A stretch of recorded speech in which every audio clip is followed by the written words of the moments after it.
Well, I'm going to get us started on our recording. And there's so much love in the room and in the chat and in all of these little boxes that come together to form our community. So I know that we're all really excited to see each other and to hear from one another. We're going to try to keep everyone muted unless you're speaking.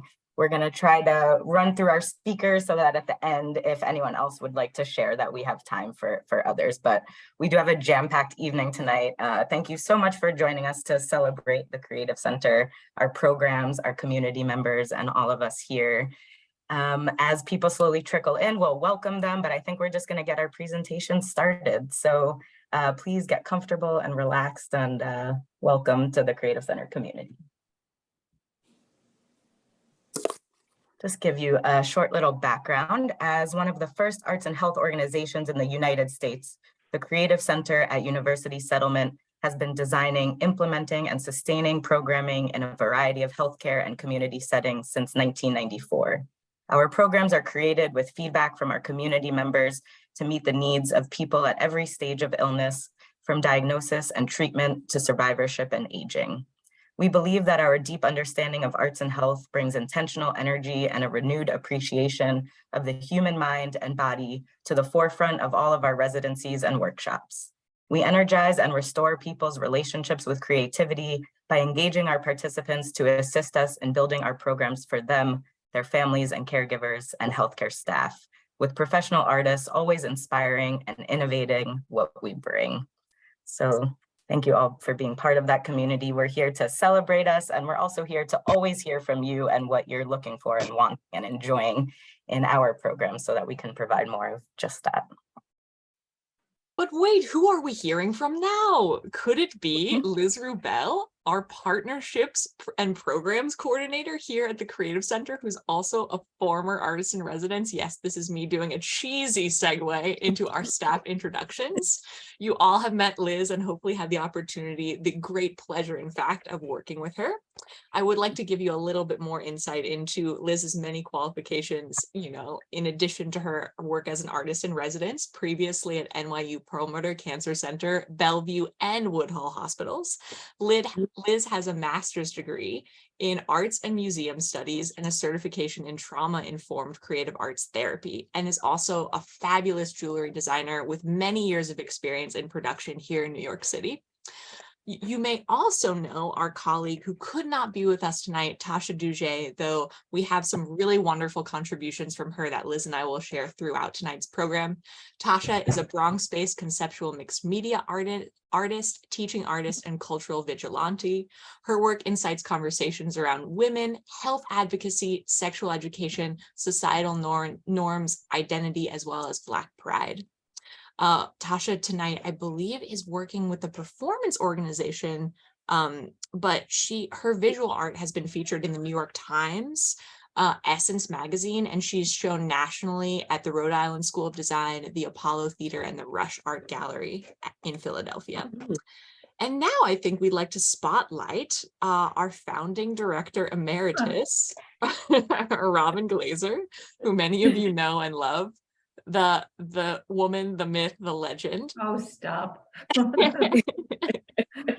Of course, besides founding the Creative Center and retiring, though, retirement is a vague concept these days, in August of 2021. Robin previously had been diagnosed with breast cancer in 1992, and she met the co-founder of the Creative Center, Adrian Assail, at a Starbucks, where they sat brainstorming about all the potentialities for the program late into the night. It sounds still often like what Robin is helping us here to do, to vision the best version of all the programs that we administer here. In 1994, together with a psychiatric social worker, Geraldine Herbert, Robin developed and implemented the arts programs at the Creative Center, including our arts workshop program, the hospital artist in residence programs, our creative aging programs, and the Training Institute, which we do have many of you tonight have engaged with. So we are just so happy to have Robin, as Ava in the chat says, a legend.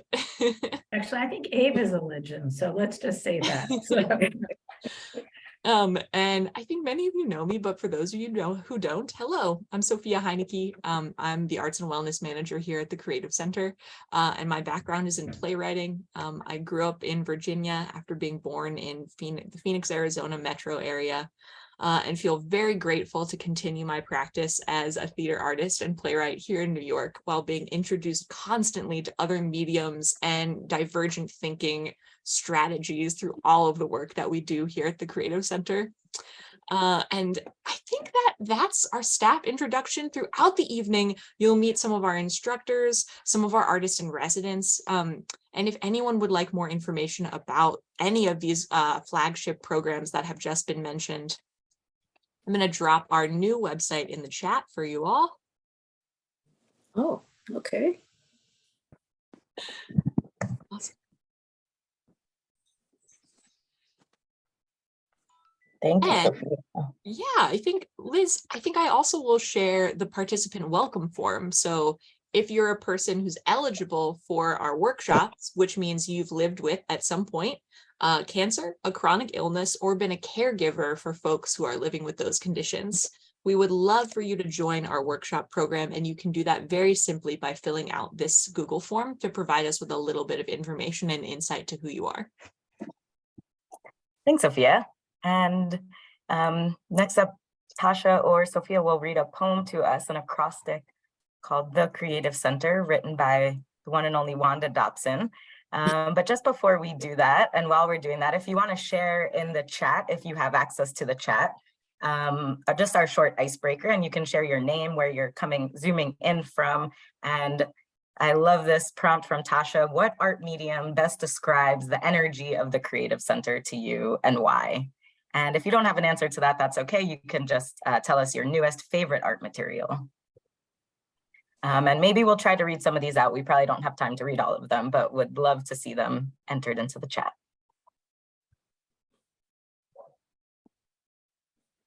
And we can put that icebreaker in the chat while we look at this beautiful poem. Oh yeah, we have some great answers coming in. Writing and collage. Audrey says she loves tissue paper. I love tissue paper too. Marianne loves participating in all Creative Center classes. Marianne, thank you. Oh, Robin loves Safe Wash inks from Cranfield for monotype. Rosemary, very advanced, loves working in cast bronze. Clap it out for that.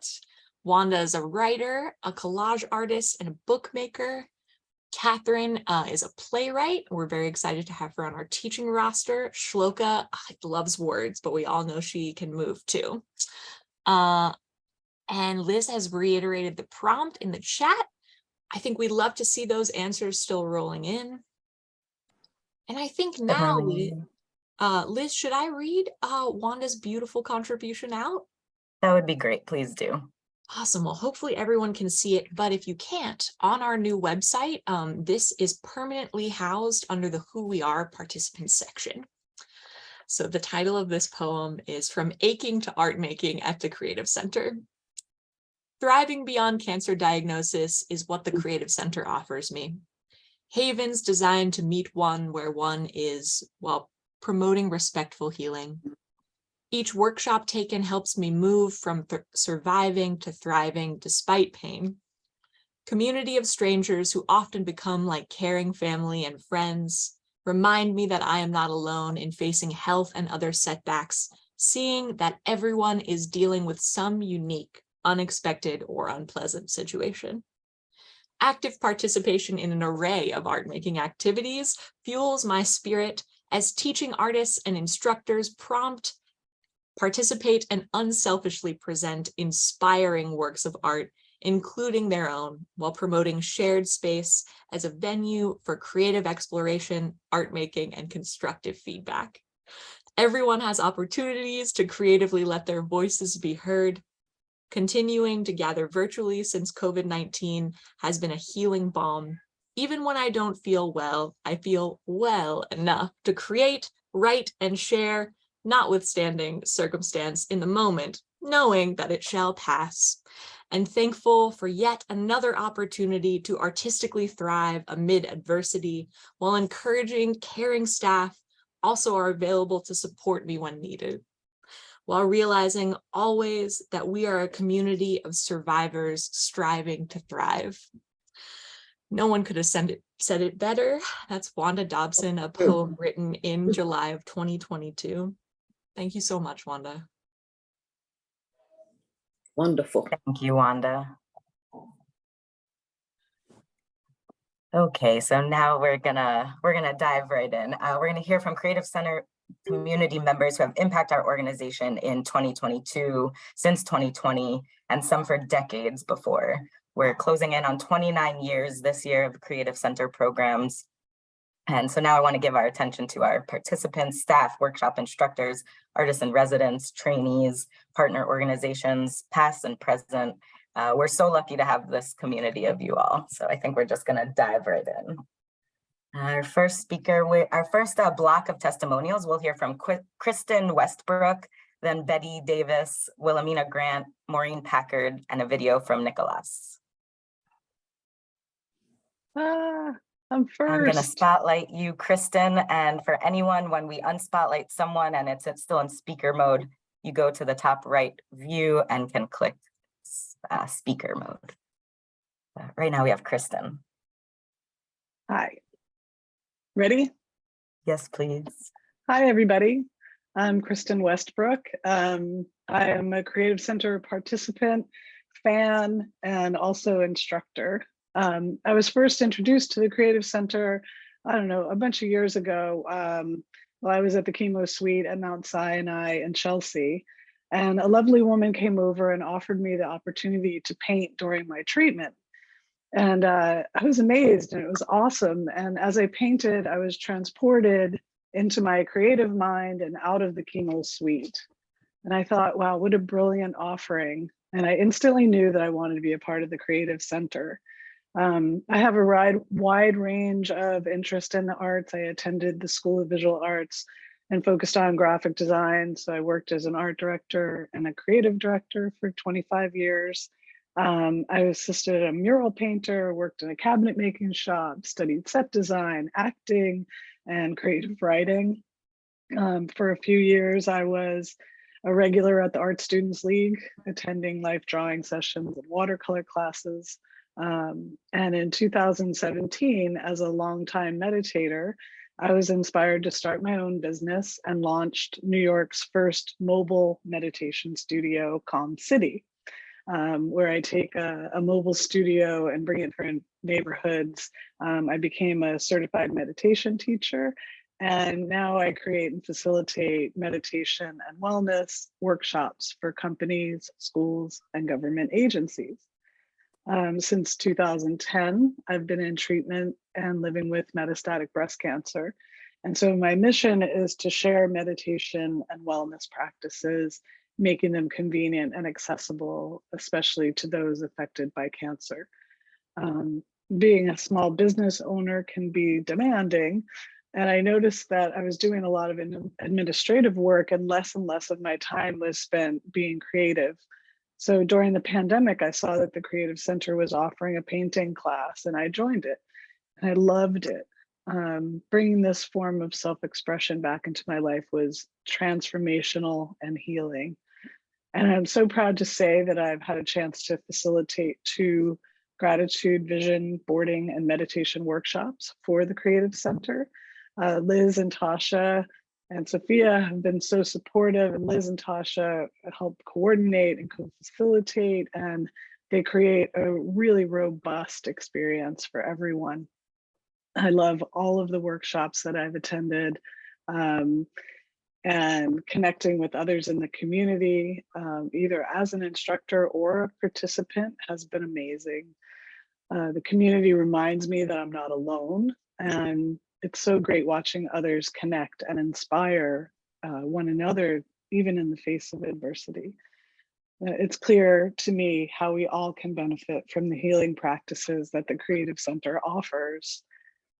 I look forward to getting the newsletter whenever it comes in, and there's always something exciting that I want to experience.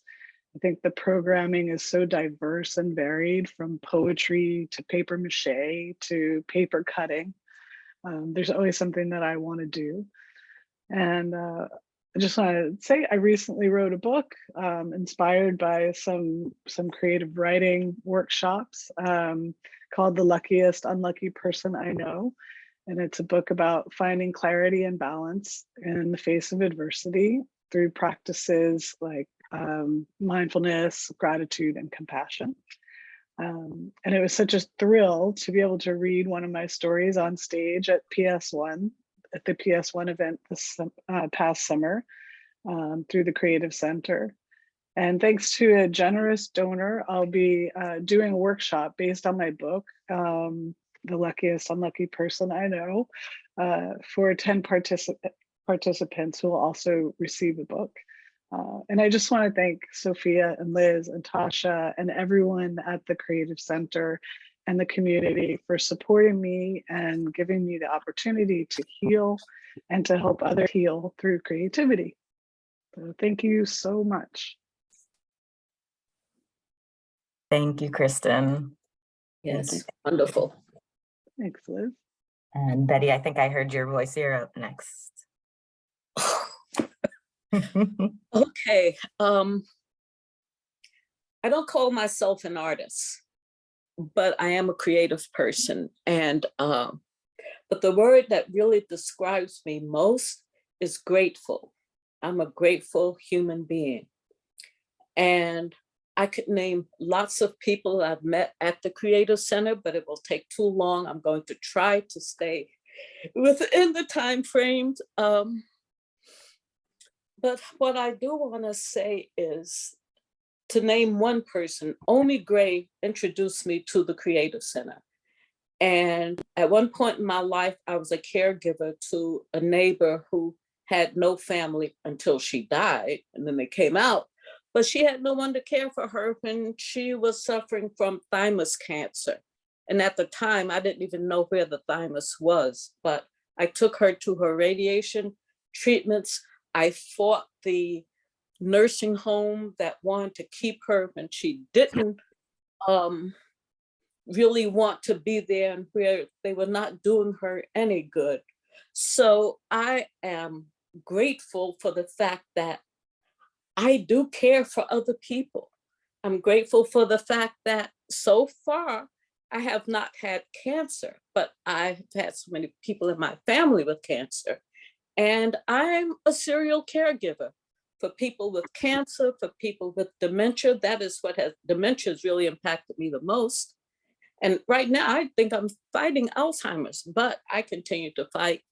What I want to do is continue to give to others, and using art, which I truly believe is a major mechanism, not only for fighting spiritual or emotional illness, but it fights physical illness as well. I am absolutely convinced of that, just because I know it stops the damage that stress can cause. So right now, as I'm in the latter years of my life, what I want and like doing most is teaching. I teach knitting and crochet. I can teach any other number of crafts. And I really like doing it outside of any particular form of art, okay? Some of the things that you're showing are works I've done, but what I should have done was send in pictures of people I help now as I teach. And one person I'll mention, he had crippled hands, and I was teaching outside at a craft, not a craft fair, a wellness fair that my church had. And it was open to anybody in the community. Everything we do in the church is open to anyone in the community. And his hands were withered. But I was teaching arm knitting, which I taught myself 2 days before. And he asked if he could do it, sat down at the table. I said, of course. Now, was I afraid of him spilling his soda on the yarn that I had on the table? It passed through my mind, but that wasn't going to stop me. And he was just so grateful, and I was grateful because he was able to learn how to do this using his hands that were crippled up like this. And so that is what gives me joy. That is what gives me peace. I do want to thank the Creative Center because you helped save me. I can get into depressive moods. I'm not diagnosed, but maybe as a Libran, I know that happens. But the staff, again, I won't name everybody, the facilitators, the participants, equal teachers to me, equal people who touch me. And so I view them all, I view all of you as wonderful human beings who also happen to be incredibly talented teachers. And I hope I didn't go too much, Liz. I think that was beyond perfect. Thank you, That's Betty. the You're getting best testimony so I've ever heard with regards to the Creative Center. And I want to thank you for your words. One of the best testimonies to the Creative Center's value happened just then, and you did it. Thank you so much. Well, I was happy to meet you at the museum the other day in person. That's another thing. I'm getting to meet such beautiful people in person now, and it's just wonderful. We had a good time. Yeah. Thanks, Betty. Thanks, Anthony. Okay. Next up, we have Wilhelmina. Hi, everybody. Wow, this is Hi. amazing. I have another Zoom coming up at 6 o'clock and I don't want to leave this one. Well, before I forget, I just want to make sure I say thank you to Robin and Sophia and Liz and Tasha and everybody who makes this machine run so wonderfully well. I was one of the artists in residence at Woodhull Hospital for 9 years. And lately I've been doing some workshops since we came back to in person at the center itself. And it's just been amazing. The wonderful thing about being in this community, it helps me tremendously. I know I help other people, but it helps me. I'm one of the few people I think that is a survivor of cancer and also one of the artists in residence at the hospital. And I was on the other side of the table first, and then I became one of the instructors. And we talk about community, how all of us come together to make this work. I am a person who believes that everyone is an artist. I get some people who say, I'm not an, oh, yes, you are. Are you a person? Then you're an artist. Oh, well, that's for kids. It says, well, the child in you wants to perhaps try this little activity here. But when I get pushback from people who don't want to do an arts activity in the hospital setting, let's say, there's a picture there of a gentleman in the middle. It's a self-portrait that he did using his cell phone, because I get a lot of competition with the television and the cell phone. These electronics, they fight back, right? So I said, well, can we do something with your cell phone? I promise it'll take 5 minutes. And I gave him an old CD case and put his cell phone on top of it and told him to find his best picture and trace it with a Sharpie marker. And he was shocked that it came out looking just like him. And then what he did was he made one for his entire family. I said, oh, I've got as much materials as you want. Just keep making them, keep making them. And of course, what happens is more people see that he's having fun and they want to do it. So it's just an amazing thing how art can bring people together. Family members who are accompanying people having their treatment, they need something to do. They need a rest. They need a break. And I include them as well. You'll see a picture on the right-hand side. Oh, I forgot to start my timer because I can talk, y'all. You said 3 minutes. I can talk 300 minutes. But anyway, I include the nurses and the doctors, and they see the beautiful things that we make, and they get inspired and they want one. I said, well, we can have a little workshop for you too on the off hours, and you can make as many of these as you'd like. My favorite thing to do is, if you look at the photo on the left, is do group workshops. This was a workshop with a support group, and they meet twice a month, I think. And one of their meetings was to do an arts activity, and we did finger knitting, which I want to brag, I have 100% success with this. Everybody can do finger knitting successfully, and they loved it. Nobody thought they could do it. Everybody ended up making wonderful, wonderful projects. So The last piece I'll say about community is that people who don't even know each other end up getting closer together, helping each other. As you can see from the picture on the bottom that just went away, these two people were sharing a substrate space so that they could actually do the activity. So people come together around art making and creativity. All right, you can go to the next slide. I know I'm running short of time. Yes, and again, with the workshops, this picture on the left with all the women showing off the creation they just made, I think those are button bracelets. There are sometimes people who have less mobility in their fingers or less ability to see, and they all come together and help each other complete the activity, which is a wonderful thing. I don't even have to get involved. They just jump in and they help each other. And I just supply the materials, show them what to do, and they just take it and run with it. So it's just a wonderful thing to watch how art can open people up on so many levels, even folks who are in pain. And Robin can attest to this, that when you are having pain, it's impossible to have pain and pleasure at the same time.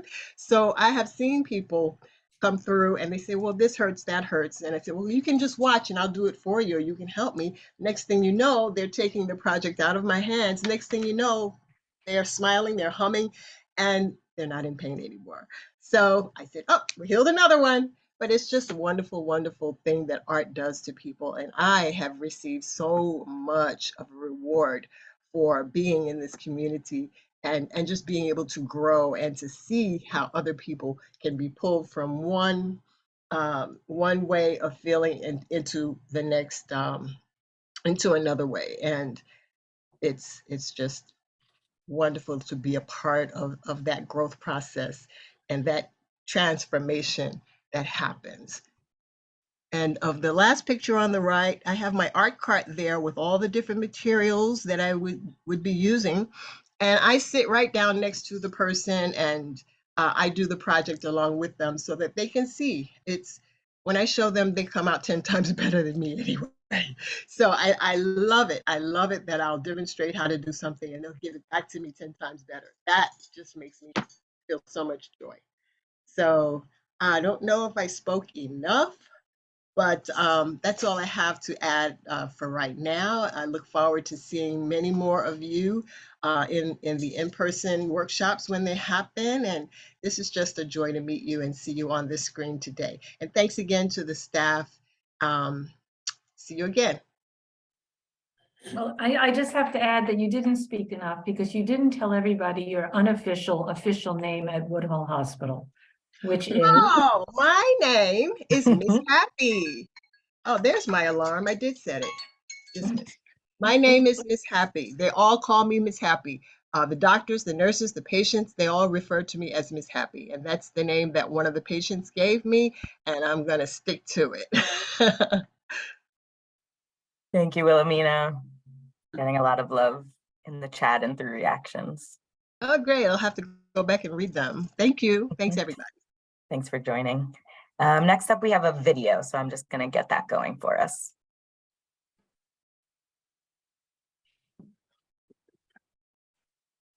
No, I'm sorry. Before our video, Maureen, I see you here. We're going to have you speak for us. Oh, wonderful. Oh, and Maureen, you're just muted. And I'll have you unmute. And Maureen's with us from Sayori Arts NYC. Yes, so Sayori Arts NYC is a nonprofit. We weave with people with disabilities or chronic illness. I'm sorry, I didn't have any slides. I thought I'd be bigger, but we got involved with the Creative Center about a little bit ago. We sort of sent a cold email to Sophia or to information at Creative Center and said, you know, we do online things and would you like to partner with us? Sophia was amazing and just so excited and warm and inviting. So we first went to a wonderful talk they gave at the Brooklyn Library on how to present online visual arts for the vulnerable populations, which again, we were doing a lot of these things in our workshops, but it really helped bring our workshops to a different level.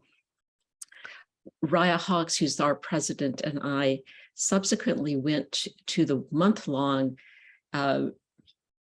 arts in medicine and creative aging course that Robin and Sophia were spearheading. Again, this is an amazing experience. There is just so much information and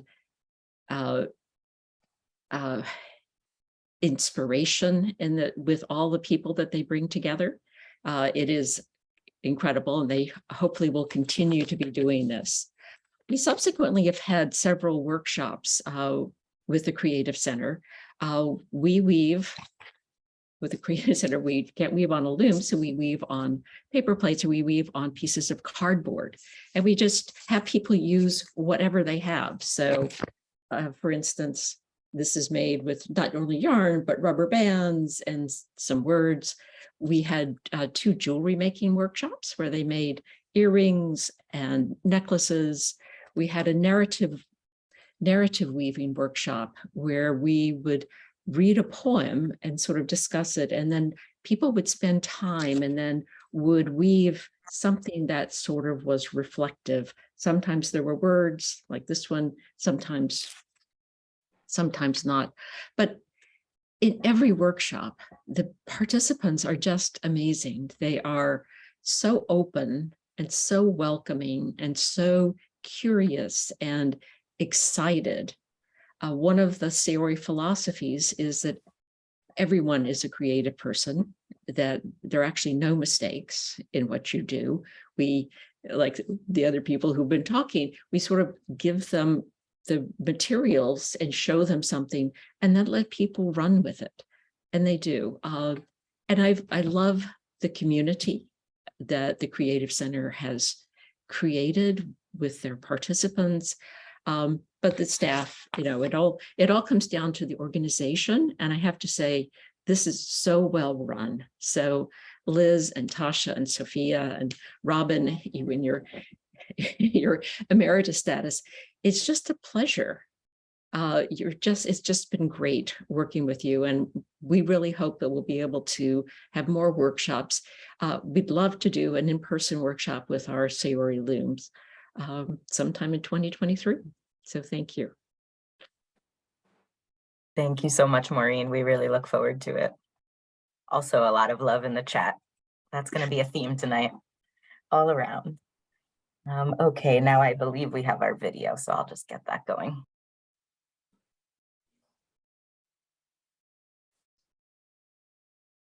I'm Nicolás Dumit Esteves Raful Espejo Ovalles, and I have taken 2 workshops with the Creative Center.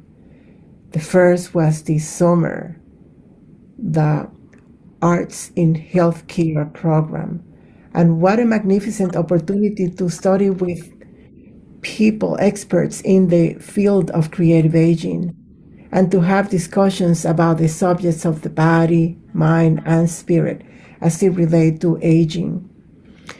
At the moment, I'm studying with Heather Woodbury as part of her periodic fable workshop. And what a great, what a treat, what a great opportunity to engage in performances dealing with life, with the day-to-day, with praying, with dreams and dreaming. And yes, June, you have always been a dreamer. You have always been into dreaming, and you had all of these fantasies growing up. Tell me again, June, tell me again, June, you had all these fantasies. Chajito, wait, Chajito, there are no fantasies. I've told you that before. There are not fantasies. I have seen all of the thoughts you call dreams come to reality. And thank you, Nicholas, for that video. I think Nicholas is referencing maybe part of his presentation for our public presentation next week for Heather Woodbury's class. We're going to share the information for that presentation, which everyone is invited to. It's the culmination of, I believe, a 12-week series with Heather, Tasha, I know you're here. If you want to just touch briefly on that, we'll put the information in the chat, or we can bring it up later. And we'll put the registration information in the chat for that public program. Okay. I'm Nicolás to meet Esteves. Sorry, everybody.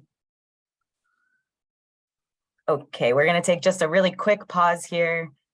Tasha, you want to come off mute? Okay, I don't know where to begin.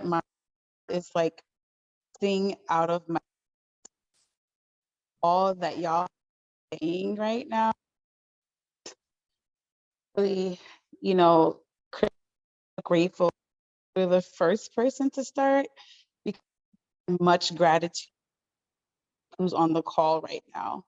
Y'all know how every day heart. And so before I go on a ring, go right into the prompt. Words start ECC with to describe the Creative Center. Your responses in the chat. Thanks, Tasha. And again, we'll probably slowly read those out, but we'd love to have them just coming on in. Words starting with TCC that describe the Creative Center to you. And we just want to share some links in the meantime. We'll share our Creative Center website. We have a new participant welcome form for anyone that you would like to share the Creative Center with that you think would benefit from our programming, our workshops page, and a page to donate if you feel moved tonight to donate, to share a financial contribution. In our next block of testimonials, we're going to hear first from Robin Glazer, then Shloka Iyengar, Alicia, Lou, and a video from Jean. So I'll just read a few of these before we hear from Robin. Truth, caring, compassion, transformative, community-oriented, caring, thoughtful, compassionate, companions, tender, creative, crucible, teach, community, compassion, touching, caring, creative. These are so beautiful, thank you. Teaching. Okay, Robin, you're up. Oh, Robin, let's just have you unmute. Sorry. I didn't prepare any visuals. The reality is that all of you are the visuals for my brief remarks here, which I am so overwhelmed with this evening. I wish we had been doing this every year throughout our 29 years. But I thought I would share just one little bit. Sophia did talk a little bit about the history of how we started, but I don't know that any of you know how we landed on the Creative Center as a name. And it was a definite brainstorming session, lots of arguments, lots of discussion. And our first name, by the way, was the Creative Center for Women with Cancer. Back in 1992, women were very underserved in the support community. I mean, everybody was, but we were girls, so we went with women. And we expanded that to people with cancer because the artists working in the hospital, of course, weren't going to say no to a man just because he was a man and if he wanted to work. And then we just decided to drop the people with cancer part because we realized that what we did was much more about helping anybody who was going through a difficult situation with illness. But the way we got the Creative Center, we really thought it was obvious, but the Creative Center is your center. It's your Creative Center. It's a center where we can all be together. And we named it when we didn't have a place. When we started out in 1994, we used borrowed space at 11 Penn Plaza, which is directly across from Penn Station. It's this giant office building. And one of our board members knew the owner of the building. And so he gave us space. We had an office that was big enough for a conference table that held 12 people. Thus, our mandate to have probably no more than 12 to 15 people in our classes going forward for the rest of the 29 years. And then when he would rent that space, we'd have to pick up and move to another office. So we moved within that building 3 or 4 times, but we always had a view of the Empire State Building. And because we were across from Penn Station, we had people coming in from all the boroughs, which we thought was really a critical part of our mandate, which was to be accessible to everybody. So when we didn't have a center, we thought the word center was what was within you. And of course, it's still within me. Saying hi to all of you from Chicago, where I now live. I am retired, but it doesn't feel that way. I am helping out still, and I probably always will. I also have been living with cancer since 1992. And this was my idea of what I needed to do to stop thinking about it. And all these years later, I know that when I'm covered in ink and covered in plaster and covered in paper mache making my puppets, I am thinking of nothing else except the wonderful mess I'm making and creating. So enjoy your own messes from now until forever. That's what I want. Thank you, Robin. Thank you, thank you. And thanks, Sophia and Tasha. I appreciate you all. Thank you. I know there's so much you could say, so how beautiful. And Shloka, we'd love to hear from you. Thank you, Liz. I think I'm probably, I don't know if I'm the newest member, but my journey with the Creative Center started only in April of last year, by way of introduction, my name is Shloka. I grew up in India. I now live in Uptown Manhattan. I am a classical Indian dancer. I practice a form of Indian dance called Bharatanatyam. This is a form that originated in South India about 2,000 years ago. And I reached out, this was last March. I think someone mentioned the info email, and Sophia responded right away.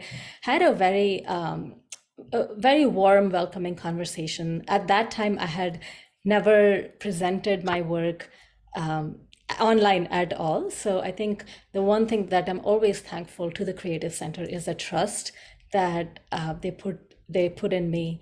The series that I did was called Rasas in Real Life, which is where we took the codified 9 emotions that are laid out in Bharatanatyam and then talked about how those emotions affect us in our daily, day-to-day life. And a few things that really stand out to me that really do, in my opinion, my very biased opinion, set the Creative Center apart is the freedom to practice art for art's sake. I think that's very, very refreshing, especially when in a world where things can become extractive and we are thinking of in a way that's of course understandable, but the freedom and the respect to the art for what it is. I think that is something that I find very, very unique. Even the language and the words we use to describe the work we do, especially in art form that is rooted in a very specific context, a context of colonization, is very, very important. And I appreciate the Tasha, Liz, Sophia, Robin, for even finding and using the words that are, because those words are so important as to the practitioners of this dance form. And I think Betty and others have mentioned how I learned so much from my dancers, ways of thinking, ways of moving, ways of expressing that I had not thought of before. So my gratitude to Creative Center, Robin, for creating this amazing space, and to the participants for being there, being present, and being willing to try something that they probably haven't tried before. And I think some of you, I know the Creative Center staff knows, I lost a very dear friend less than a month ago. She was a part of the Creative Center. She was actually the one who told me about the Creative Center. And as I'm thinking of her today, as I'm, she was the biggest inspiration for me to put forward and to think of Bharatanatyam for creative aging. She's definitely on my mind. And the one thing that I'm thinking about is how do we talk about people that have unfortunately passed on? What does that mean? Of course, this is not a business, but in a space where it happens. COVID, of course, has made that very, very clear. So for myself, thinking about, these joyful expressions, these joyful moments that we have through the Creative Center, through art, but what do we do when we lose our people of our community? How do we remember them in a way that they would want to be remembered? And what do we do? I mean, as instructors, as facilitators, how do we take care of ourselves to take care of our community? So those are just a few. I hope it's not like a rambling conversation, but really gratitude to the Creative Center for just being present, and to all of you for this evening. Thank you so much, Shloka. You've been a really meaningful part of our community in the short time that we've gotten to know you. And look forward to more workshops together. Alicia.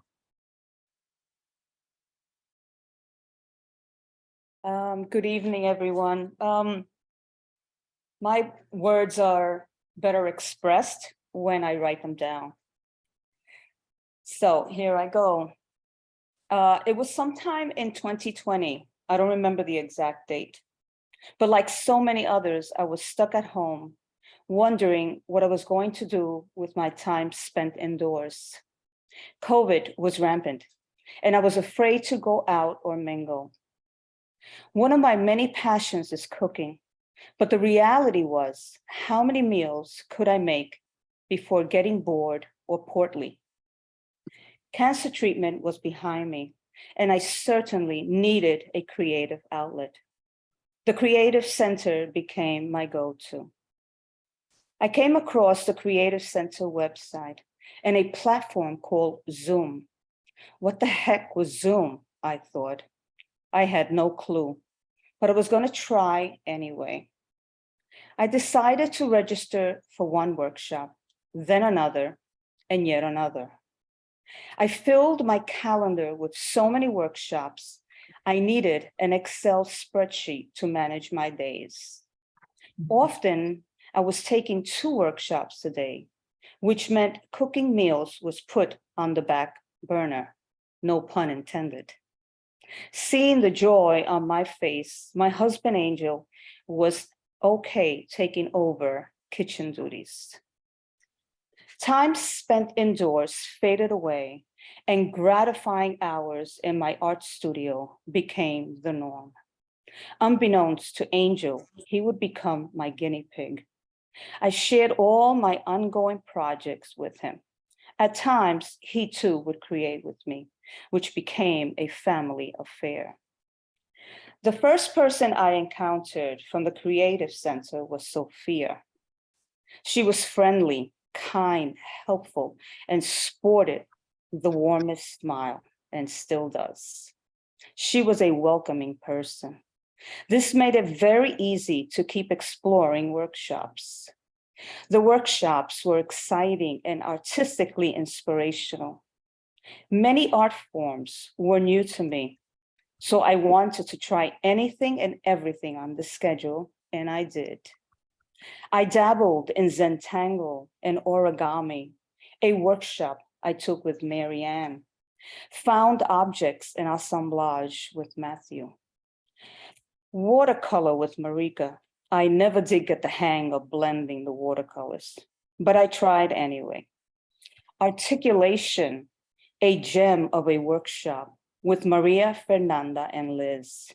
You will have to attend a workshop to learn more, but I will assure you it's well worth it. Then there was Ari and children's story writing. In this workshop, I wrote a story on how we rescued our beagle, Cleopatra, from a high kill shelter in Tennessee. Angel keeps asking me, when are you going to get that story published? I reply, maybe one day. The truth is that I did not excel at all the art forms, but that was okay. It was a learning process and the opportunity to learn something new. So I dove in heart and soul.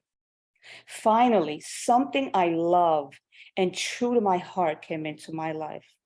No, not a pair of Malone Bonics, but Monday night's workshop, The Moving Pen, with Frank as the facilitator.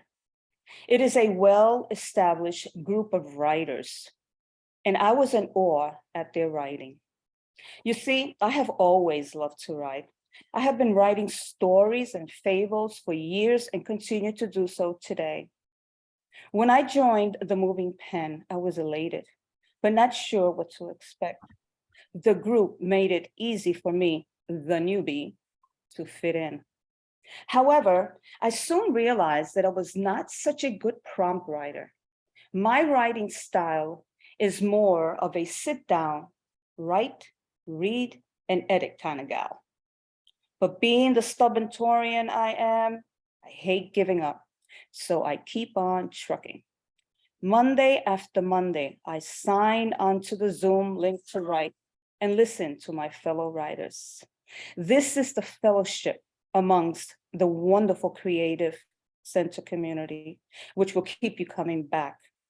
The Creative Center has changed my artistic life for the better, but more so, I can truly concentrate on a good, healthy lifestyle while enjoying what I like to do, create. I must conclude, I began as a well-rounded crafter and emerged as a continuing to grow and learn artist. You too can explore, inspire, engage, relish in the many workshops at the Creative Center. And the cherry on top, it's free of charge. Donate as you can. Thank you to the Creative Center team, Robin, Sophia, the lovely Liz, Tasha, all the facilitators, and anyone that I did not mention, but have been a part of my artistic, spiritual development and happiness. Thank you to Angel, my husband, for giving me the space to relish in my art. Thanks to all my fellow artists, of which many I can call my buddies. Thank you. Wow, Alicia, that was so beautiful. I'm seeing so many smiles and hearts and waves and love. Thank you. Thank you for sharing. And thank you, Angel, for being a part of our community as well.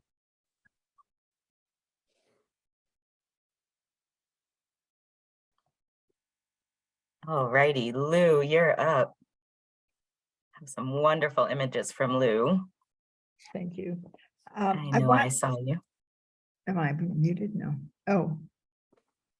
You're unmuted, but oh, now we can see you. Great. Start my video later. I want to express great gratitude to the University Settlement House and the Creative Center for the many opportunities it has given me to develop my creativity. It has helped me to discover dormant talent, such as team writing comedy that created an old-fashioned radio comedy broadcast, and currently an improv comedy workshop, Laughing Heels. Weekly moving pen writing sessions combined with the positive feedback from workshop colleagues and its leader has turned me into a proficient storyteller. Writing and expressing my innermost feelings that I share within the group creates bonds that are often more intimate and closer than even our best face-to-face friends, where social mores prevent us from talking about feelings, dreads, and joy. The center's wide variety of classes allow us to delve deeply and express emotions, which facilitates the healing process. A priceless side benefit of these Zoom meetings is that it has enabled and nurtured many close friendships and connections that carried me through the COVID pandemic without feelings of loneliness. Amiable companionship was consistently available from among the participants. Writing from my 7-year-old perspective, as you can see from the picture in the lower left, my 7-year-old voice, based on an old picture, helped me to recall important experiences that was insightful and revealing. As I sought explanations for odd details in the photo, my recollections unearthed a cascade of disparate memories that were a challenge to knit together as a satisfying narrative. The two middle pictures are from the children's book that I wrote about Daphne, the adorable dolphin, who was being annoyed by Snarky the shark. And I learned the fine points of perspective drawings from the drawing on the right of the women working dockside. That was from a painting of that we copied from At the Frick series. There should be some more pictures showing now. Thank you. Other workshops that I took included interior paintings showing a stylized interior fireplace of an apartment I was living in at the time. And I also learned painting of nature and natural things like leaves and the birds and the flowers, echinacea, nature painting of a French countryside of the landscape. And there were also a Chinese brush ink painting. There it is. I also did some abstract composition. The two little men there are things that I found around the house. And we also did some collage work. So these are samples of many various classes that I took that I just really enjoyed so much. Finally, a paper cutting and folding class so inspired me to make my own cards that my graphic artist's son helped me to mass produce Christmas and Hanukkah cards. In conclusion, I want to express my great gratitude to the University Settlement House and deep appreciation to the Creative Center for helping give me my voice in the written word, my style in graphic arts, and for helping to maintain my mental health through the COVID epidemic, thanks to deep friendships, camaraderie, and companionship during those isolated months. Thank you again, Creative Center, for giving me all this joy and enabling me to heal. Robin, Sophia, Liz, and Tasha, very grateful to you all. That's the end. Thank you so much, Lou. What a wonderful image of you and your son here. I just love more so that he's a graphic designer and I see him working deep with his hands. What a beautiful, beautiful sentiment. Thank you. I think we have another video now. Let's set that up.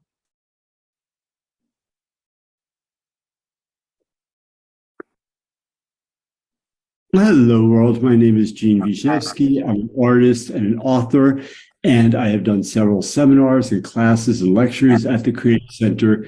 And I was asked to offer this video to give my impressions of what I thought of working there and how my experience went. So essentially, having done several things there, I've always found the audiences to be very attentive and to be really interested in what I was talking about. But I want to talk most about one particular lecture I did on Andy Warhol, which was my most recent lecture. And I had a 3-hour lecture that I've given several times, but Tasha, who runs the program, wanted to turn it into a 6-hour lecture. I said, well, I don't have 6 hours worth of material. She said, that's all right. We'll fill in the rest with discussion and conversation. Knowing that people are generally kind of terrified to ask questions or discuss art because they're afraid of looking like they don't know what they're talking about or even looking stupid, I was a little dubious about the prospect of this actually working. I said, well, I hope you know your audience, because if they don't have 3 hours worth of conversation, we're just going to sit there looking at each other for 3 hours. I only have 3 hours worth of material.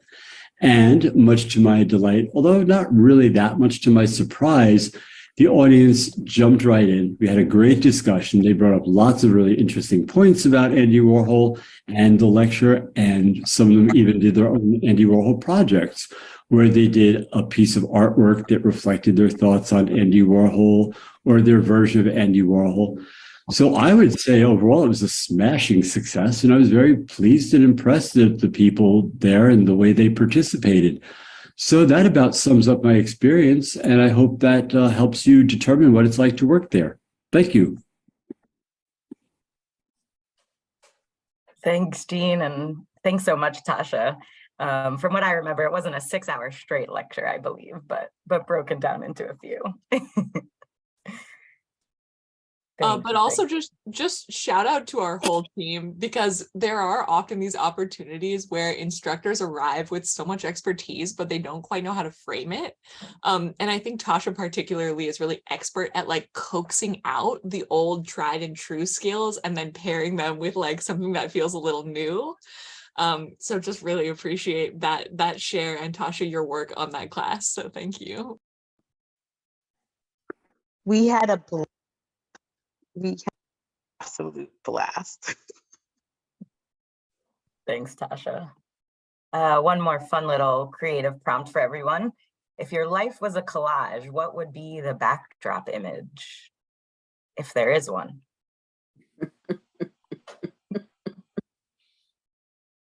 And again, while we have those coming through the chat, we'll just add a few of our links again, just to our website, our workshops page, our welcome form, and if anyone is so moved this evening to donate, our donation page.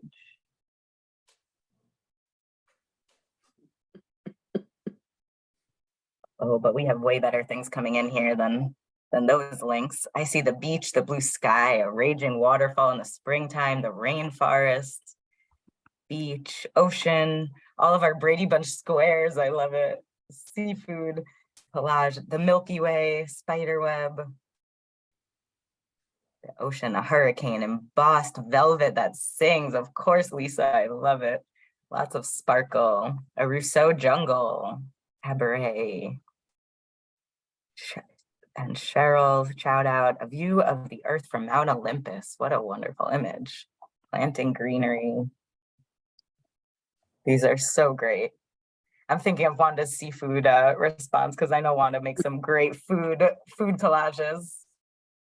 We had a great workshop with Alexandra Antoine that was all about food collaging. Hope to bring her back soon.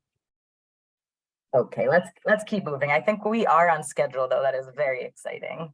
I think hopefully at the end we'll get some room for people to share who haven't signed up to. Amala, are you with us tonight? I saw your name.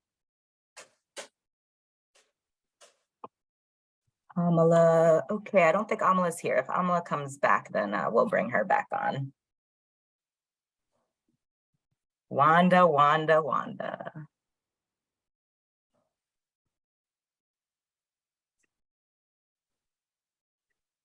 I'm just gonna ask you to unmute. There you go.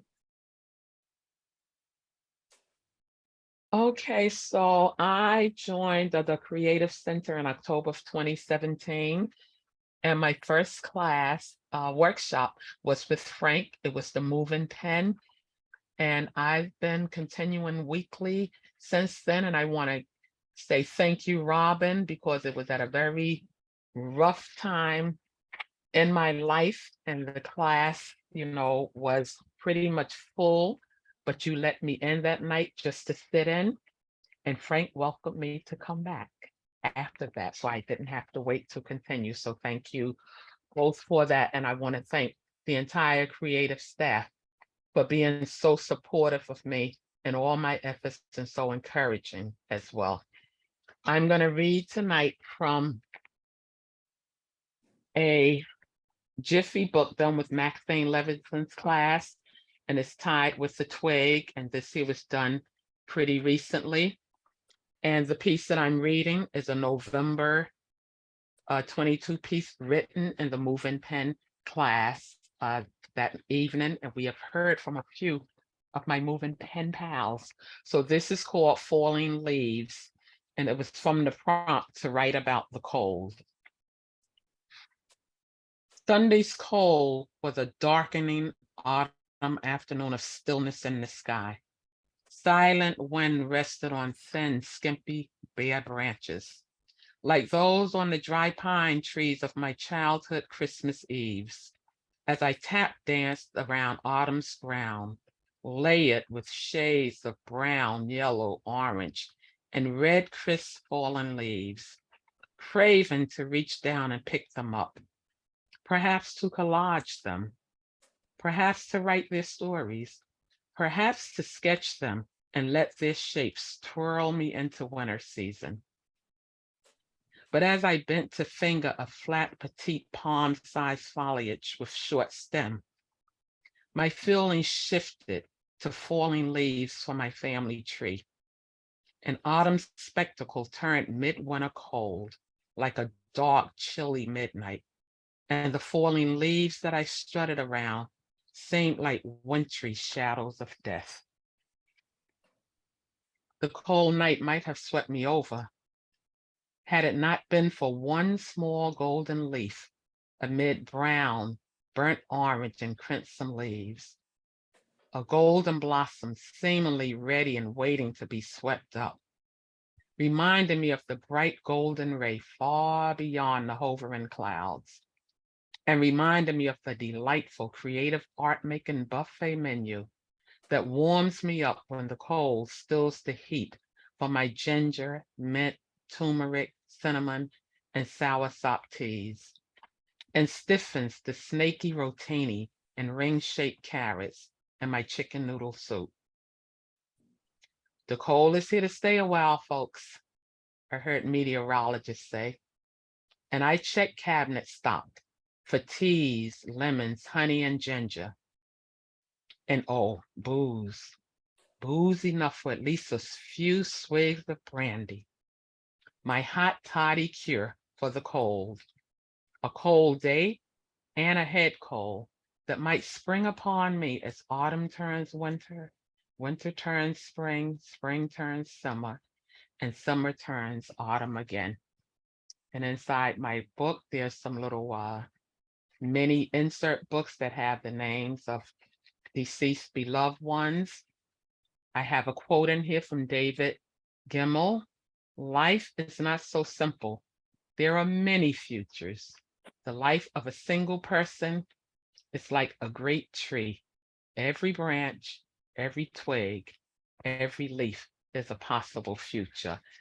And another quote that I had in the front by Carl Jung: great talents are the most lovely and often the most dangerous fruits on the tree of humanity. They hang upon the most slender twigs that are easily snapped off. And on my back cover of this book is from twisted twigs of gnarled branches. I may seem quiet and reserved, but if you mess with my family tree records, I will break out like a level of crazy that will make your nightmare seem like a happy place.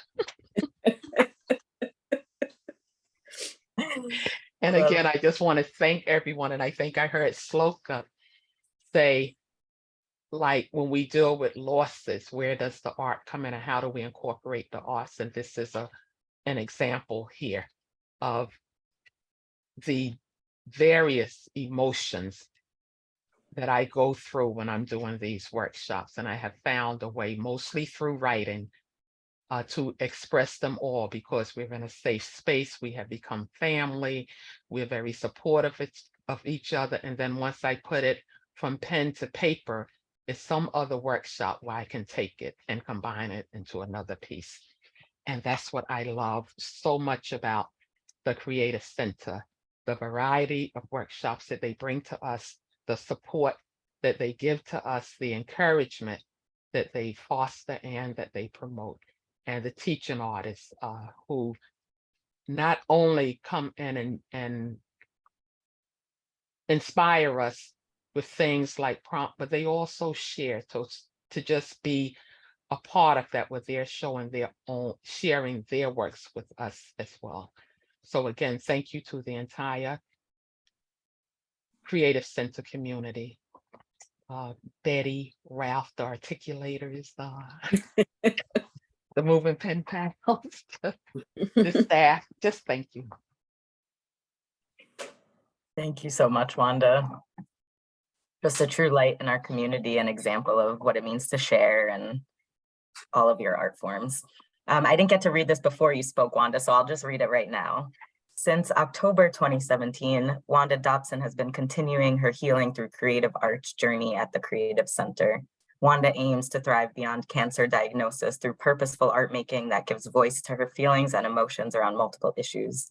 Wanda just read from Fallen Leaves, a Jiffy book with Twig, created in a workshop with Maxine, October 2022. And her story was in response to a description of a cold prompt from Moving Pen Workshop with Frank Haberly in November of 2022. So thank you, Wanda. You're welcome. Thank you. Okay, I think we're going to bring on another video right now.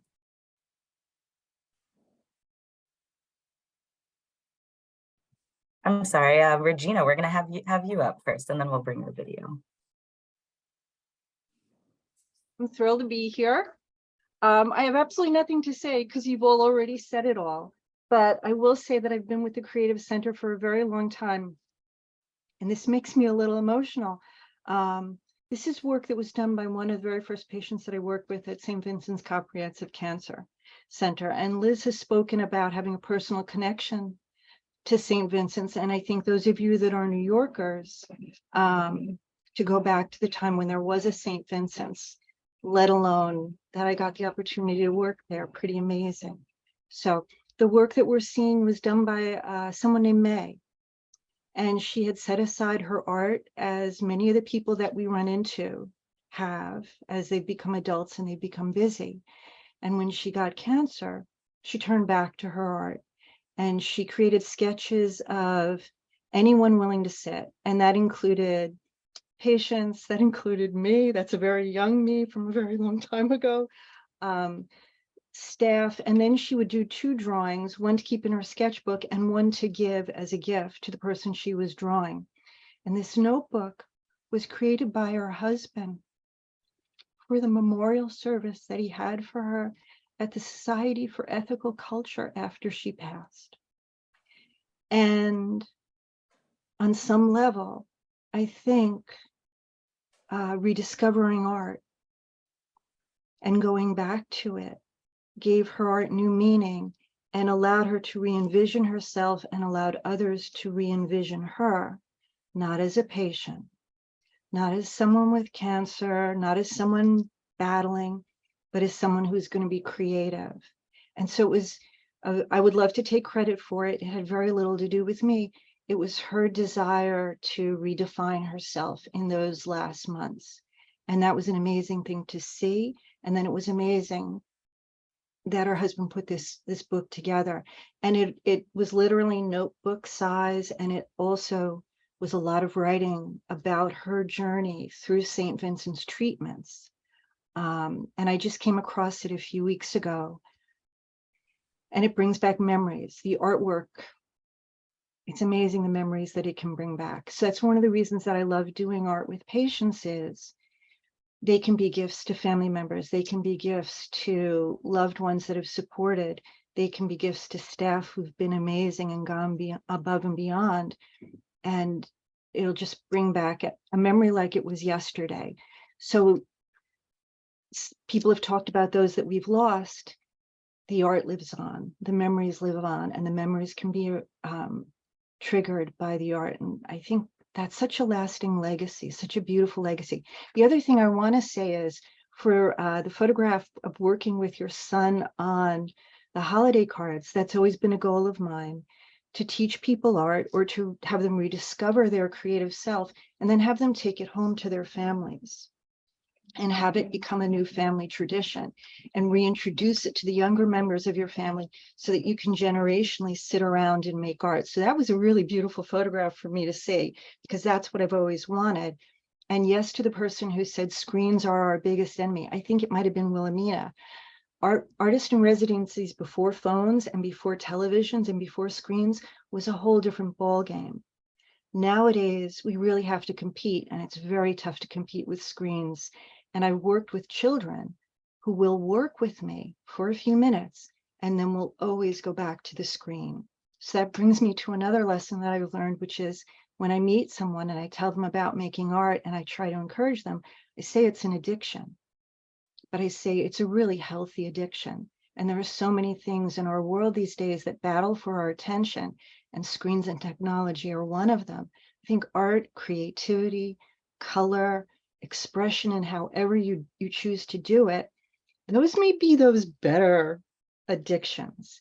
And when I walk into someone's room or meet someone, I want to key them into the fact that there are these addictions that we have kind of allowed into our lives. And there are these addictions that are really going to support us, make us feel alive, and connect us with others.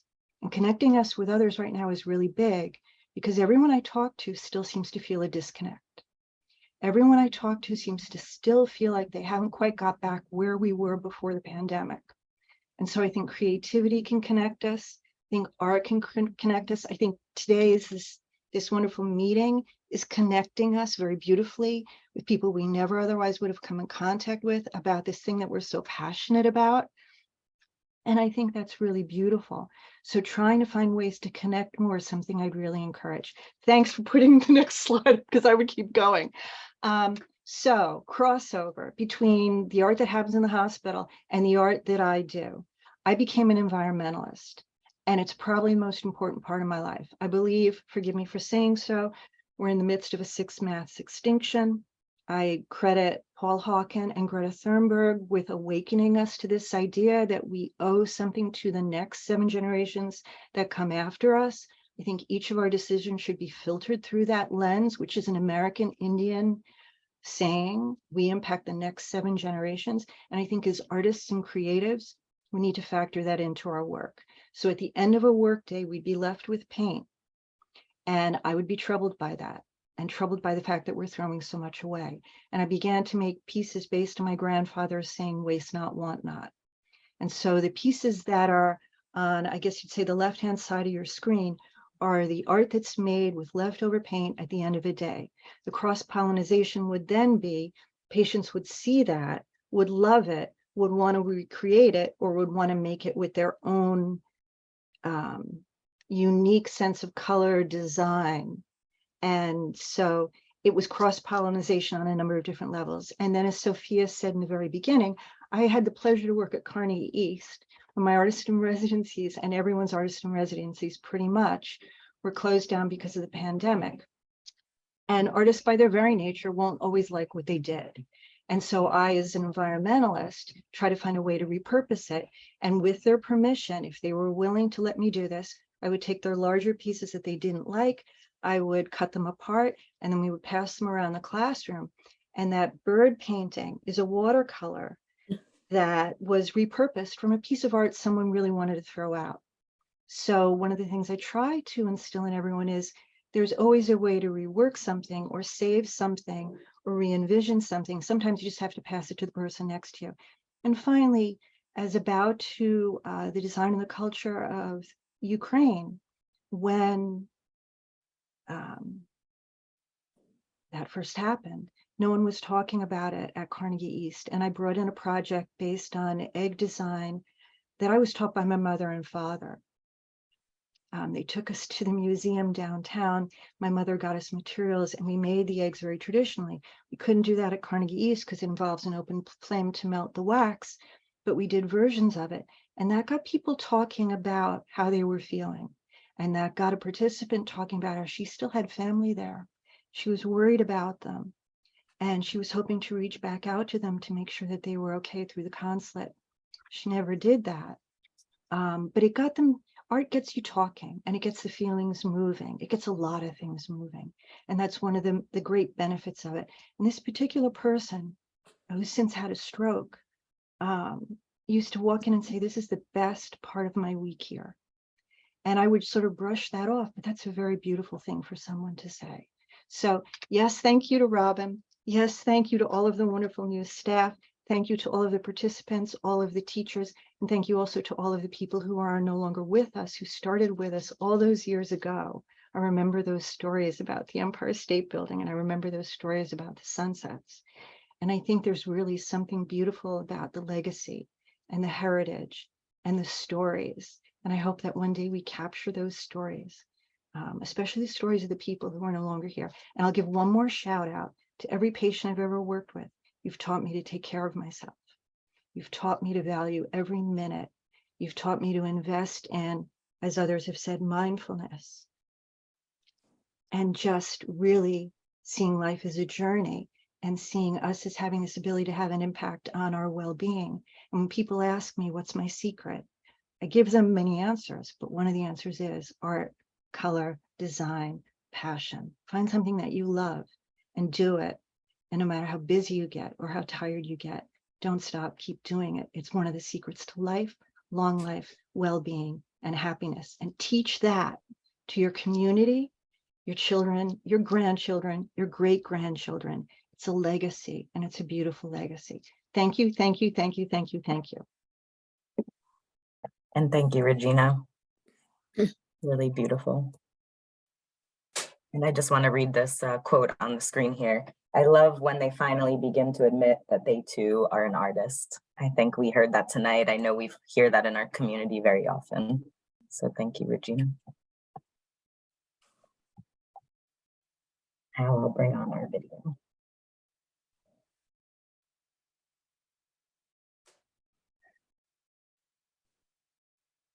This is Amanda Devons here, who has greatly benefited from the Creative Center, and I want to tell you how. I was treated in New York in 2014 for a virulent form of non-Hodgkin's lymphoma, and that's where I met the Creative Center and stayed in touch. During the pandemic, when very immune compromised and afraid to go out, back in California, I took some wonderful classes, including a class called Children's Literature with Ari Saitok. And through his wonderful direction, just a minute, I ended up reading and writing and reading in the class a children's book. And this is me with all my grandchildren. And the book, this is one of the revisions, called I Can't Wait to See You. It's the story of the pandemic told from my grandchildren. And I wrote it in one class with Ari Satok's inspiration, and then my grandchildren illustrated in it. And it begins this way. There was a pandemic in the year 2020, and what can I tell you about it? There's plenty. What was the pandemic and what did it do? And what did it all mean to me and to you? It began with a virus that came from Wuhan, and just how it started we don't understand. But it crossed the ocean and came to our shore, and someone got sick, and another, and more. And continue to show you this book. So far it's been a book for my family that's greatly enjoyed it. And it was one of the centerpieces of me surviving the pandemic. So thank you, Creative Center. You bought out my creative juices. I also did some watercolors and other wonderful things. And I look forward to more partnerships with you. Thank you, all the wonderful people that have hosted those classes. And you have much to celebrate and much to be proud of. What a beautiful, beautiful video. Thanks, Amanda. And Regina, what a sentiment to what you said about creating with your grandchildren. I mean, really beautiful, beautiful collaboration. And next up, this is Amanda Devon. Sorry about that. Next up, we have Anthony. Anthony. I know you're, let's see, Anthony was with us earlier. I think maybe he dropped out. He did add something to our chat a little while ago, so maybe we could read that later, or have Anthony join us back in. We'll see if he comes back. Next up, we have Omi. Let's see, I know Omi's here. Yes, I am here. Good evening, everyone. Good evening. My introduction to the Creative Center was through Betty Grossman. And I believe she was about to have a grandchild, and she was scheduled to teach a class, and she asked me to step in for her. And I am so happy that she had that grandchild, because my whole life has changed as a result of being involved with the Creative Center. So I want to give a shout out to the whole staff. You have made my life a better place to be. So I've taught many, many different workshops, and I had to learn how to translate what I would normally do in person.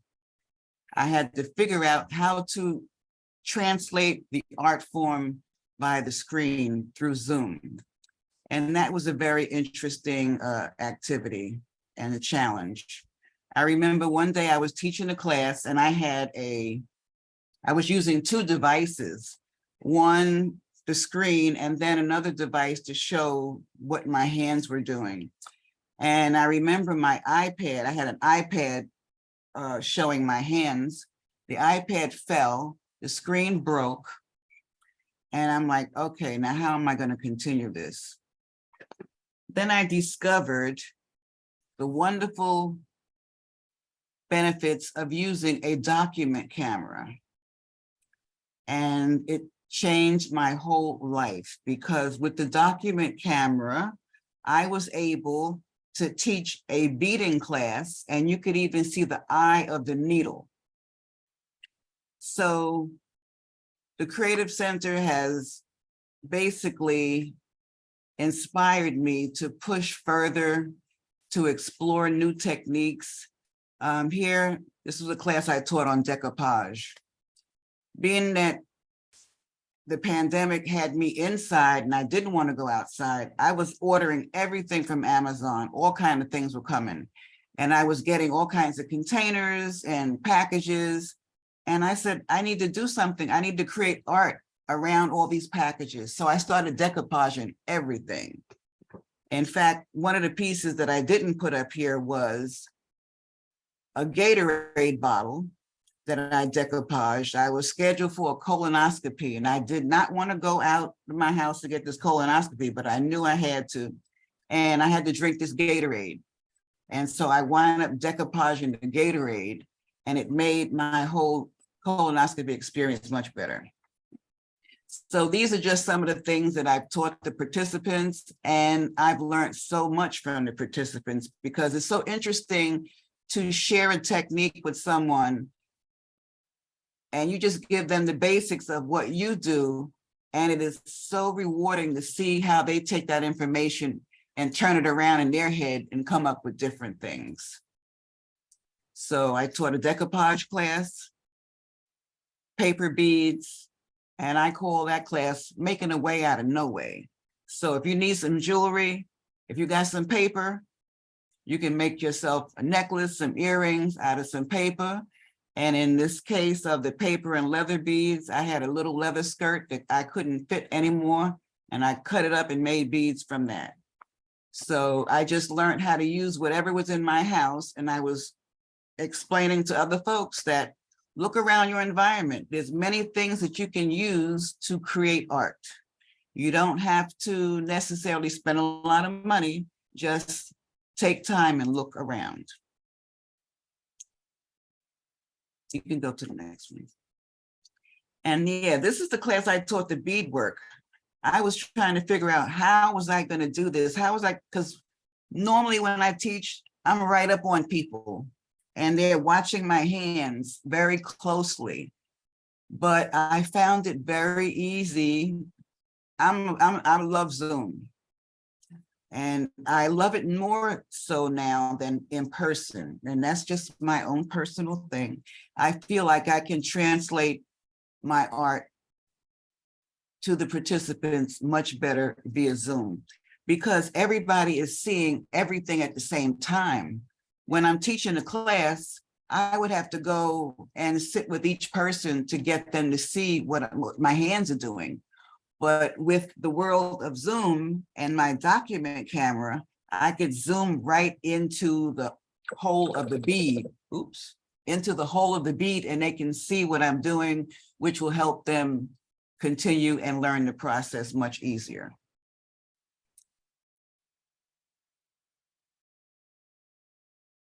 And I taught a class called ice dyeing.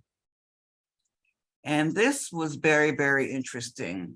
I asked everybody to just make ice cubes and get containers, or we used a mason jar. And put your fabric in the mason jar, put your ice in the mason jar and sprinkle the dye, and then have patience and come back 6 to 8 hours later and see what you got.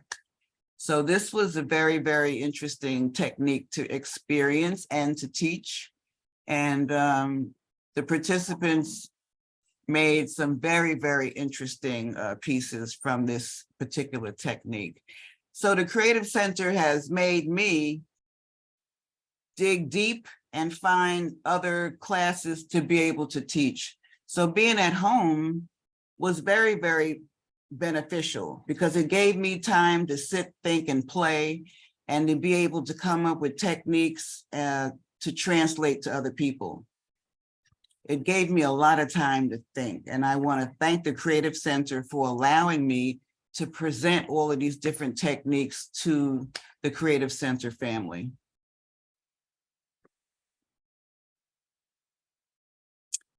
And then I taught another class called fiber paper, where we took fibers, silk fibers, linen fibers, mixed with glue and created a brand new paper. And the papers could be sculpted, they could be cut out, you could adhere it to, let's say, a book. In this case, I cut out a leaf. There were just so many different things you could do with it. And I think I even made a lamp. And I put a tea light in it so that the fiber lights up and everything was safe. I didn't like using candles. I'd rather use a little tea light with the battery. That was safer.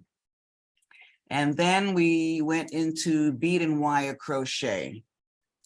And that was another interesting technique that I was able to translate via Zoom and with the document camera, showing exactly what my hands were doing. So creativity, art, to me, is a necessary vitamin. I need my vitamins every day.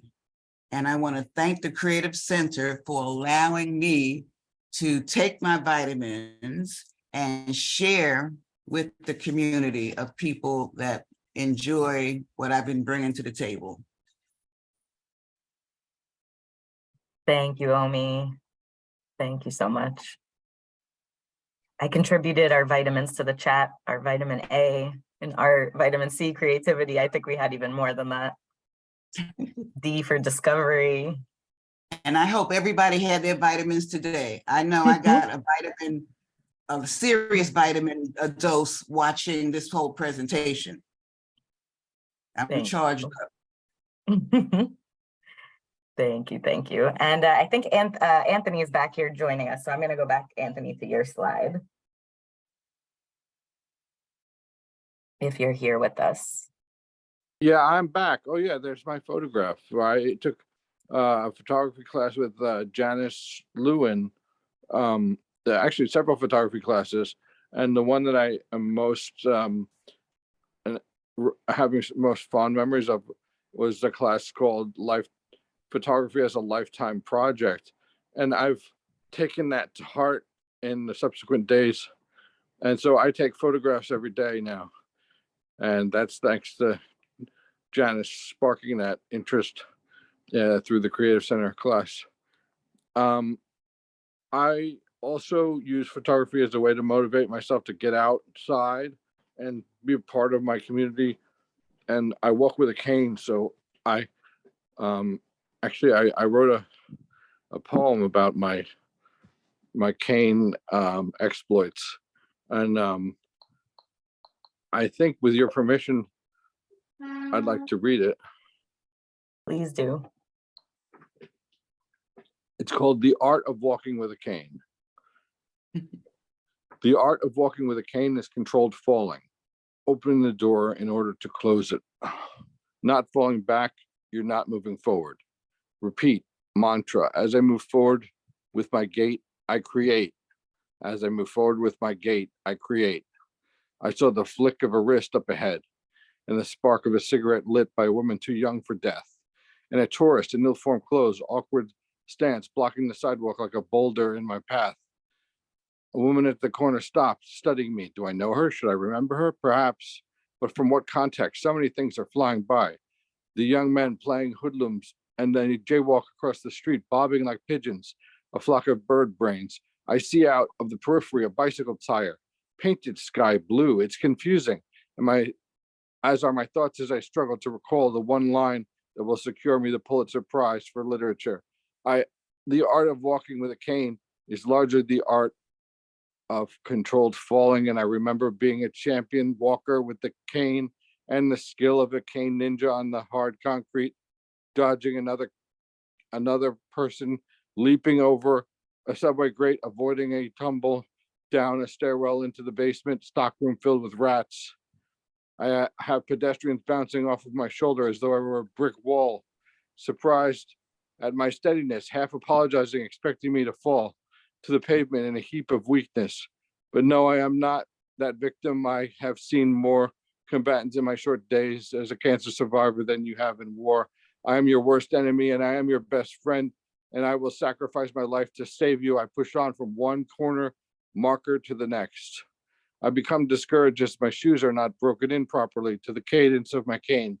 The rebound. I chant this mantra to myself, not falling back, you're just not moving forward. Repeat.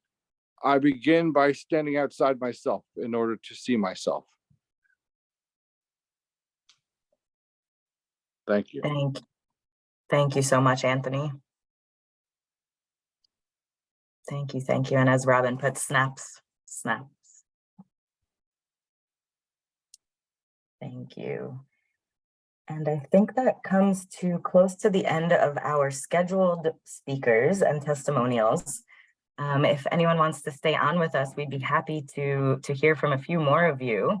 Very quickly, we're gonna bring Omi back on in one moment, but Omi and I have been contemplating an idea together, really from Omi's idea, something that Omi had done in the past, of random acts of kindness. And our articulation group and just some of us have talked about ways of staying together, maybe doing some collaborative art or just sending our artworks to each other. So this is an idea we're brewing, and we would love if there's interest to email me or just put your email in the chat, or I'll share it again in our newsletter, in emails that we send out. So it's an email. It started as a mailing idea, but I think Omi also opened up the emailing idea to share creative works together. So anyone that's interested would share their mailing address or their emailing address, decide which way they'd like to receive art, maybe some favorite colors, patterns, and a date or a time frame that you would like to receive some art. So if that's of interest, Omi, do you want to come on and talk about it for a moment? And I'll share my email address. Okay. So random acts of kindness really changed my life. Let me see, it was about maybe 15 years ago. I was involved with a couple of Yahoo groups, and they had this random act of kindness activity. They had two. One was called Random Acts of Kindness, and another one's called Deliberate Acts of Kindness. So with the random act of kindness, you would basically, you had a list of participants, and with that list, in that time, they had their address. They might have had listed their birthday, and they listed maybe their favorite colors. And so randomly, you would just view the list and say, oh, I think I want to send Sophia something today. And I would say, oh, these are her favorite colors. And I would make something especially for her, with her in mind. And I loved going to the post office to drop all these little packages, but then I loved receiving them as well. So this became, I spent a lot of time going to the post office. You didn't have to make anything elaborate. It could have been just a postcard where you just did some kind of collage work on the front of the postcard and put the person's name and address and then sent it to them. So this is an idea that I like. I know there are a lot of people like receiving mail. We don't receive mail, we receive bills a lot of times, but it's nice to open up your mailbox and get something colorful, a nice card, a nice saying. And so, you know, a lot of people might not want to give their mailing address, but I thought emailing something to someone might be a good idea as well. I've met a lot of people through the Creative Center, and I would still like to connect with them. So it seems like when I teach a class, that's almost like the end. I don't see them again until it's another class. So this is a way of staying connected. You could send things for a birthday or just because, or a get well or anniversary or whatever. So it's up to you. And you could send it as often as you like, and you can receive as often as anyone would want to send something to you. But I just thought this was a nice idea to continue the community of the Creative Center through random acts of kindness. So I hope if anyone's interested, that they would, you know, contact Liz and sign up and join us. Thank you, Omi. Thank you. I see we already have interest, so please reach out. I got a few of you already. Yay. We'll get this going. Thanks, Omi. Okay, so that we have a few just written testimonials that I'll keep on the screen. Oh, sorry, no, first we have a prompt from Sophia. Thank you, everyone. Yeah, I would love for us all who are here still to stick around for just a few more minutes. We are getting towards the end of our evening. And again, I would love to thank Liz for just putting together a beautiful program and making such great specific considerations for everyone who wanted to share space with us tonight. But for those who are with us still, I would love for you to close your eyes for just a moment. And anchor the feet to the ground if it feels right for you. And just sort of let yourself feel your back and body against your chair. And really think about the people that you have met in your time at the Creative Center, whether that's as an instructor or an artist in residence or a participant or some combination of all of those things. And consider the connections that extend from your friendships with these people into your creative practice. And write or draw a short list of acknowledgements, thanking the people that you have met and noting the gifts that they have given you.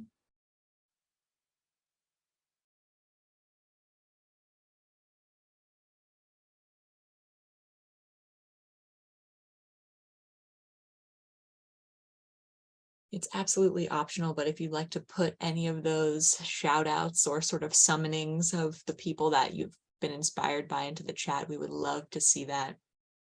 I think now is the moment for me to say that I have been just abundantly inspired in my work every day at the Creative Center since I started here in, I believe, 2016 with Robin here in this office. And as I was hearing Robin describe all of the other iterations of the Creative Center offices with this view looking out at the Empire State Building, a monument to the great sort of machinations of New York and all of the manpower and the systems and the bureaucracy and the money. When I sit in this office every day, I think of all of the things behind us and all of the things in front of me that you cannot see. As a living monument, as a testament to the infinite potential of our creativity, and how I know that that will outlast all of us here and Robin and her brilliant creation and energy bestowed into this organization. And it is with that that I will tell you all now, my last day as the Arts and Wellness Manager at the Creative Center will be January 31st of this year. Oh. And I will be still here in New York, but I will be leaving the city for about 3 months to visit the country where my grandfather was born, Indonesia. and then to spend some time in Europe where I'll be writing for a magazine in Berlin, and then connecting with so many people who I've met here who live all over the world. But it has just been an absolute honor and a pleasure. I know that pleasure and pain were discussed earlier in our agenda. And for every moment of administrative pain, there are so many overwhelming moments of pleasure in all of the work that we do. And even when our work gets difficult, the absolute most important thing to me and to Robin, and I know to Tasha and Liz as well, is that when you all encounter us here, we encounter you back with the utmost care and investment. And I just really feel that in such an abundance from all of our staff right now, that they care so much about our community, and that in turn, you all care so much about each other. So I really, I also think often in my other life, I lead groups doing the artist way with many very interdisciplinary groups of artists. And always the quote that resonates for me most from Julia Cameron's sometimes very problematic writing, The Artist Way, is this idea that creativity is the natural order of life. And I think after you all engage with Creative Center programs, I know that you feel that too, that creativity is the order of the day, every single day, for every day that we walk this earth. And a lot goes on here that makes those doors open for people of all walks of life to engage with their truest selves and many art forms that they wouldn't encounter otherwise. So to keep the ship running right along in this time of transition, I think it's really important, though often difficult, for us to ask for donations if it's possible for you or for ones that you love who are invested in the future of art making that is equitable here in New York, as well as across the nation. Really big shout out to our community for giving us the feedback that the Zoom programs should continue. They're fundamental now to who we are as an organization, and to keep making it possible for us to give and receive that feedback that makes these programs breathe and live with the community. Funding is really critical. So I would like to appeal to you now in just that small way, and also let you know that I will not be far. I will definitely be in touch with the Creative Center specifically, but with all of you as well, who have changed my life immeasurably. I do feel I've grown up here under the stewardship of Robin Glazer with the best creative siblings that anyone could ask for. So thank you all so much. That's just my brief moment of announcement. And I think I'll pass it back to Liz now for just some more open shares for our last few minutes together. Thank you, Sophia. It's hard to find the words after that announcement, but I know everyone I've come in contact with is so grateful for you and your smile and your warmth and everything you share with us. Just thank you. We only have a few more minutes here. I'm impressed with all of us that we stayed so on schedule, and so appreciative for everybody's words and speaking. I do have a few written testimonials that I'll just keep up on the screen, maybe scroll through. And if there's anyone here who didn't get a chance to speak and wants to, I know there's a few of you who might want to share. So I'm going to leave some space open for that. Liz, I'd like to say something if it's possible. Please, Robin. I want to thank Sophia for enabling me to retire. If she didn't agree, I couldn't have left. And even though I haven't really left, I still look. I made my own studio look exactly like the office. What do you think? Because that's how much center is here. But I do want everybody to know, first of all, that as Wanda just wrote, yay, we still have Liz and Tasha.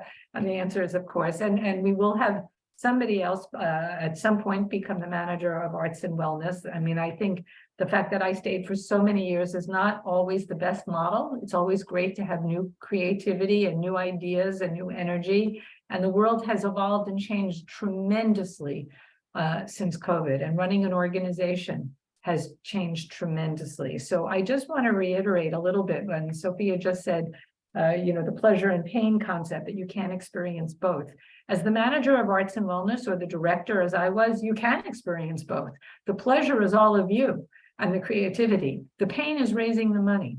So we do need help with that. And we're not necessarily just asking you guys to help monetarily, although that's always wonderful, but to think about the quests in your wills, and to, my classic story about this is sitting in a class one day and saying the same speech I've said now, and said, and if any of you have a son who's a hedge fund manager, and someone raised their hand and she said, oh, my son is, I'll ask him. And I thought, all we can do to keep this going is to talk about it. And we've talked so eloquently tonight. All of you have said the most amazing words about what we've done here. So just keep saying it, because you never know who's listening. And that's really important to all of us. And to Sophia, have the best adventure for all of us, and let us know what you're doing. That's it. Robin. I'll just move through another written testimonial. Is there anyone here who'd like to come off mute and share anything? Alrighty, I'll go through these a little bit quicker. From Marika, our wonderful watercolor instructor. I love the images here of Marika and Susie's, and then Marika and Kristen's work right here. I just love that. From Andrea, who got to join us in person at the museum this past week. There's one line in here: because the agency that creativity provides, regardless of what else may be happening, this thing can still work. The company of congenial classmates who share emotional support and aesthetic ideas, plus just being there, brave and resilient. Bravo to everybody past and present, staff, donors, participants. Thank you. Thanks for the pleasure and the opportunity. You matter. And maybe we just have one more from Nandan's smiling face. Your skillful and caring facilitations make the TCC workshops come alive. These workshops are seeds of healing and thriving. I think just a beautiful place to end on. And our last but not least, Heather, I think you're still here. We have, as we mentioned before, we have one more from one of our workshop instructors from the Frick, a great partner. I won't read this poem, I'll leave it here for a moment. It was written during articulation. It was the words of everybody in the chat from one of our articulation, which is our monthly program that we share our processes and hiccups, and we just love our little community there.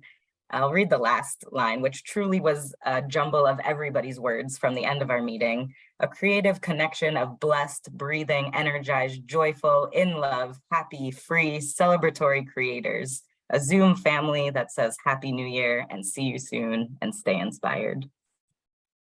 So I think we will end there. And just an announcement of our presentation next Tuesday, Heather Woodbury's class. Heather, are you here? Do you want to say anything about it? No pressure to. Just that to echo what other people have said, I've learned so much from this wonderful cohort of people, just amazing humans. And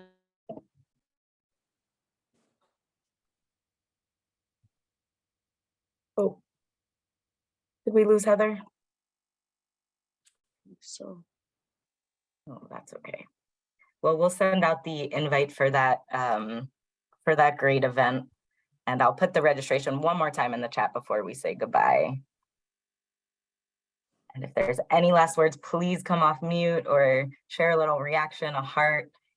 Just been loving all the words in the chat from Joanne, Marianne, Donna, I see you here, Tara, Helene, Lisa, Ava, Arlene, Valerie, Gail, Orietta, Joyce. Oh, I just want to see all of you and be in a room together. Ed, Paula, Betty Grossman, thank you, Wayne.